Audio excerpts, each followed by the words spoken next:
बिस्मिल्लाहिर्रहमानिर्रहीम। दुनिया में दो तरह के लोग हैं। एक वो हैं जो दुनिया में अपनी पसंद से रहना चाहते हैं, और ज़ाहिर है कि इंसान की ज़ाती पसंद इसकी महदूद अक़ल और इसके महदूद इल्म के मुताबिक होती है। वक्ती तौर पर जो चीज़ नज़र के सामने है वो इसे एक हद तक समझ सकता है, लेकिन इसके नताइज इसके सामने नहीं होते। अल्लाह जो हुक्म देता है, रसूलुल्लाह सल्लल्लाहु अलैहि वसल्लम ने जो हुक्म दिया है, इसके नताइज दुनिया और आखिरत में हर तरह से इंसान के लिए मुफीद और इसकी ज़रूरत हैं। लेकिन जब आदमी अपनी मर्ज़ी करता है तो वो इन सब बातों से बेनियाज होकर ऐसा करता है। फिर सबसे बुरे लोग वो हैं जो इस बात पर डट जाते हैं कि हम ही हक़ पर हैं। दूसरी तरफ वो लोग हैं कि अल्लाह की रज़ा के लिए अगर जान भी जाती है तो वो परवाह नहीं करते। इंसानों की दूसरी किस्म वो है जो इस बात पर अपने छोटे छोटे मफादात, छोटी छोटी ख्वाहिशात, तमन्नाएं और आरजुएं ही नहीं बल्कि अपना सब कुछ लुटा देने पे तैयार हो जाते हैं और लुटा देते हैं कि अल्लाह की रज़ा हासिल हो जाए और अल्लाह के नबी करीम सल्लल्लाहु अलैहि वसल्लम का दामाने रहमत हाथ से ना छूटे।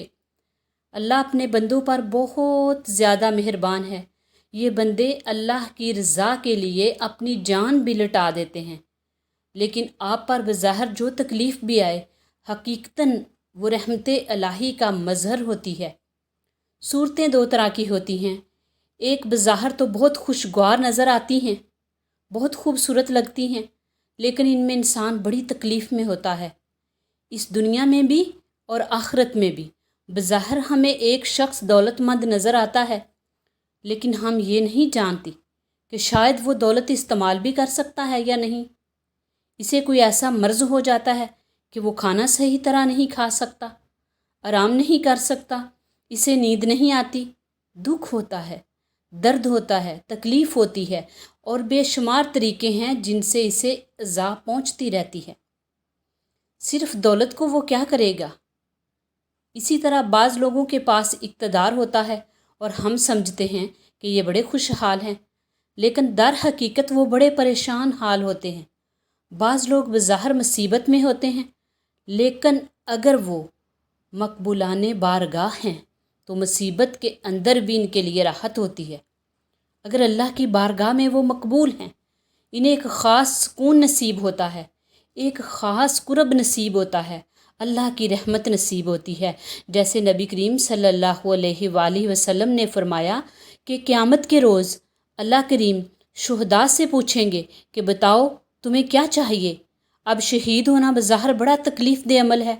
कोई तलवार से कत्ल होता है, तीर से होता है, गोली से होता है, तोप से होता है, कोई आग से होता है, जिस्म फट जाता है।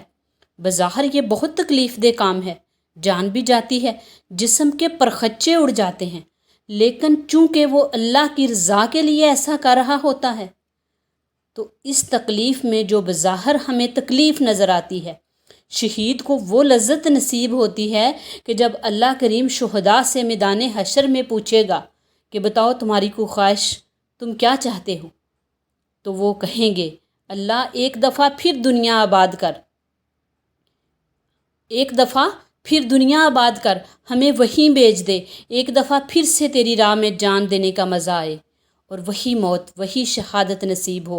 इसी तरह जिस्म के परखच्चे उड़ें, इसी तरह खून बहे और इसी तरह सर तन से जुदा हो। जो लज्जत इस मरने में है वो हमने ज़िंदगी में नहीं पाई, तो चीज़ें या अमालो अफ़ाल बज़ाहिर जो नज़र आते हैं कुछ और होते हैं, और बंदे पर जो हकीकतन वारद हो रहा होता है वो और होता है। जो लोग अल्लाह की रज़ा के लिए अपनी ख्वाहिशात कुर्बान कर देते हैं, अपनी आरजुएं कुर्बान कर देते हैं, हत्ता कि ऐसा मौका आ जाए कि वो समझें कि अल्लाह की रज़ा के लिए अब जान भी जाती है तो वो जान भी दे देते हैं, लेकिन अल्लाह की रज़ा को हाथ से नहीं छोड़ते। याद रखिए, ऐसे लोगों के साथ अल्लाह का ख़ास करम होता है, ख़ास मेहरबानी होती है। خاص رحمت ہوتی ہے جو بظاہر نظر آنے والی تکلیف کو بھی ان کے لیے راحت بنا دیتی ہے۔ انسان ایک عجیب مخلوق ہے، اپنی انا سے نکلنا اس کے لیے دشوار ترین کام ہے۔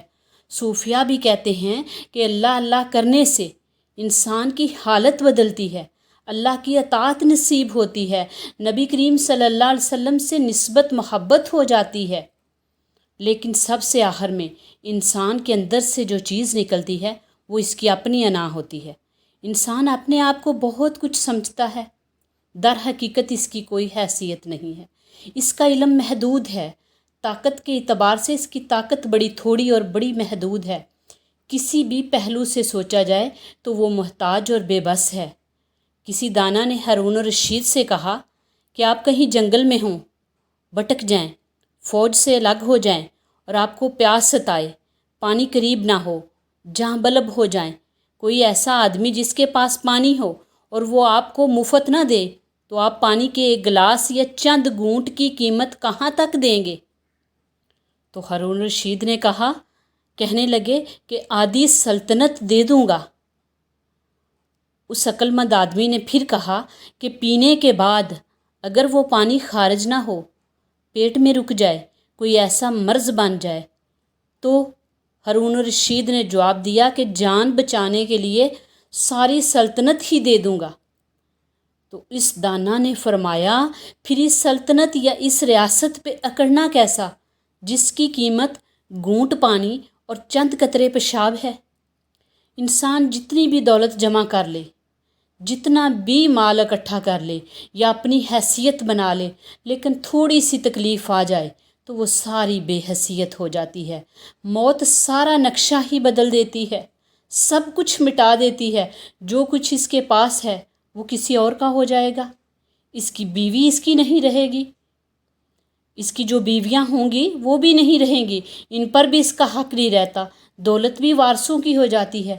تو ایسی چیز کے لیے جسے بہرحال ضائع ہونا ہے، انسان کے ہاتھ سے نکل جانا ہے، اس دولت، اس مال یا ان آرزوؤں کے لیے اگر انسان دامان رحمت الہی کو چھوڑتا ہے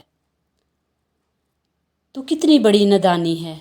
اللہ کریم فرماتا ہے جس کا مفہوم ہے کہ میرے بندے ایسے بھی ہیں جو کسی بھی حال میں میری رضا کو نہیں چھوڑتے، حتیٰ کہ اگر جان دینی پڑے تو وہ جان بھی دے دیتے ہیں۔ اللہ اپنے بندوں پر بہت مہربان ہے۔ زندگی میں ہزار کوتاہیاں، ہزار کمزوریاں، زندگی میں ہم سے ہزار غلطیاں ہو جائیں اور وہ اپنی رحمت سے سب معاف فرما دیتا ہے۔ بس ہمیں صبر کرنا چاہیے۔ دنیاوی دولت اور خواہشات کے لیے اگر انسان دامان رحمت الہی کو چھوڑتا ہے تو کتنی بڑی نادانی ہے۔ اللہ تعالی ہمیں اپنی رحمت سے مالا مال فرمائے، آمین یا رب العالمین۔